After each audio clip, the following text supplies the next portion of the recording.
Hey, good morning everyone. Wednesday morning, the 5th of August, 2020. This morning's devotion is a reading from Psalm chapter 34, reading verses 11 and 12. Come, my children, listen to me. I will teach you the fear of the Lord. Whoever of you loves life and desires to see many good days, keep your tongue from evil and your lips from speaking lies. That's up to verse 13. Yesterday, our morning devotion focused on Proverbs chapter 22, verse 6, which tells us to train our children in the ways they need to go, and when they're old, they will not turn from it. Now, obviously, there's no guarantee in this, but we would know as parents, if we provided a sound foundation for our children, that we've done the best that we possibly can. The rest is the child's choice.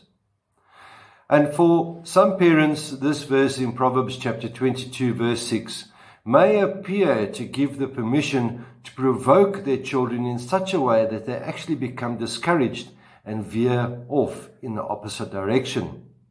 However, this is not the intent of the verse, and we find a warning in Colossians chapter 3, verse 21, which advises fathers not to embitter their children. In other words, not to provoke them to wrath.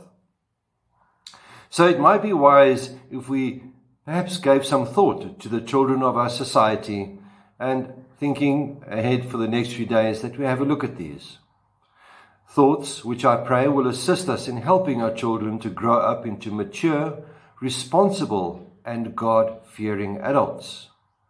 While I do not claim to have all the answers, I gladly share with you my own thoughts and experiences on the matter.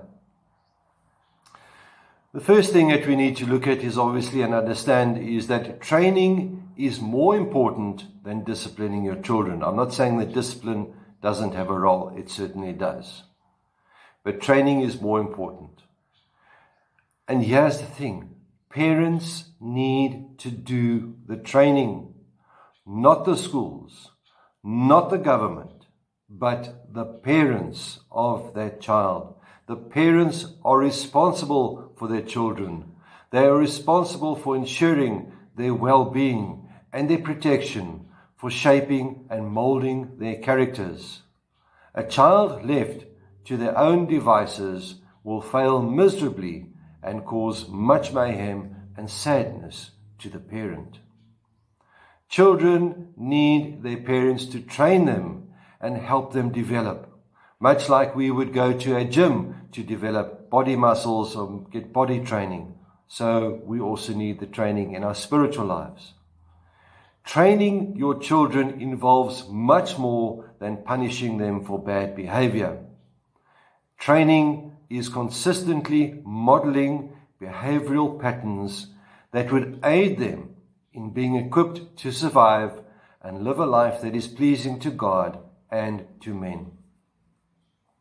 Training comprises of a number of components, and the first one of which, and it's very important, is listening. God created us with 2 ears and 1 mouth. We need to listen, we normally listen to respond. And if we change the way that we listen, to actually understanding the emotions of the speaker and responding to them in the appropriate way, we would avoid a lot of conflict. Secondly, talking.